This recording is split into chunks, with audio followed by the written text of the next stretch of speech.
जय श्री राम दोस्तों, मैं प्रीतेश डोडिया और आप लोग देख रहे हैं एक्सप्लोर विद प्रीतेश। कल तक आप लोगों ने देखा था कि मैं जानापुर जाकर आपको मेले के बारे में जानकारी देता हूँ और वहाँ पर होने वाले तेजा जी के खेल दिखाता हूँ और वहाँ की आरती भी।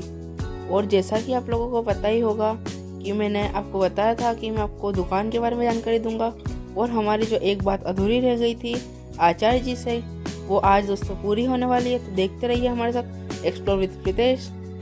तो चलिए मंदिर के अंदर जाकर आचार्य जी से और ऋषि के पुत्र ऋचिक जी की पूरी जानकारी लेते हैं। तो चलिए अब करते हैं उनसे हमारी अधूरी बात शुरू।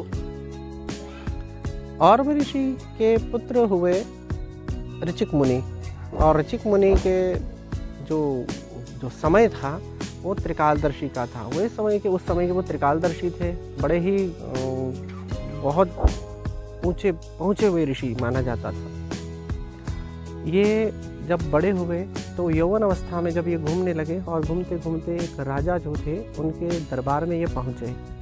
तो उस समय में जो राजा थे उनका नाम था राजा गाधी। राजा गाधी की कन्या का स्वयंवर का समय था। तो राजा गाधी ने अपने स्वयंवर में ये कहा गया था कि कृष्ण जो काले एक तरफ का काला जो कान होगा, जो मुझे 1 सहस्त्र घोड़े प्रदान करेगा, उसी से मैं अपनी कन्या का विवाह कर दूंगा।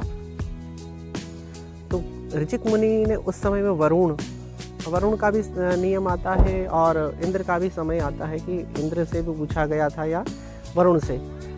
तो वरुण से उन्होंने ऐसे 1000 घोड़े जिसके एक तरफ के कान हो वो काले हों, उनका पूछा गया। तो वरुण ने उनको 1000 घोड़े प्रदान किए और वही 1000 घोड़े जो हैं उनको दे दिए। और उससे फिर वो प्रसन्न होकर उन्होंने अपनी पुत्री सत्यवती का विवाह ऋचिक मुनि के साथ कर दिया।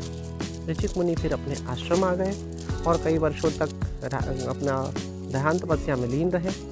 फिर सत्यवती ने एक दिन उनको कहा कि स्वामी, मुझे भी पुत्र की लालसा है और मेरे पिताजी के यहाँ पर भी कोई पुत्र नहीं है। मैं अकेली संतान हूँ। मैं चाहती हूँ कि मेरे यहाँ भी कोई पुत्र हो, गुणवान पुत्र हो, ब्रह्म तेज हो, और मेरे पिताजी के यहाँ भी ऐसा पुत्र हो जो बलशाली हो, पूरे चक्रवर्ती सम्राट हो। ऐसा पुत्र की कामना मैं करती हूँ। तब ऋचिक मुनि ने यज्ञ प्रारंभ किया। यज्ञ की शुरुआत उन्होंने की।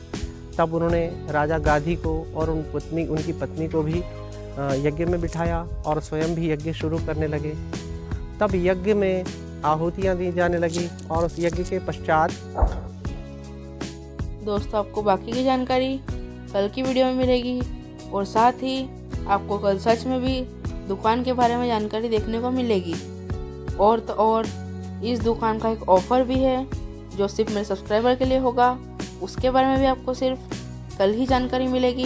तो देखते रहिए हमारा चैनल एक्सप्लोर विद प्रीतेश को। और अगर वीडियो पसंद आई हो सब्सक्राइब कर दीजिएगा, बेल आइकन को ऑल पे सेट कर दीजिएगा और वीडियो को लाइक करना मत भूलिएगा। मिलते हैं कल की वीडियो में और भी जानकारियों के साथ। तब तक के लिए जय श्री परशुराम, जय श्री राम।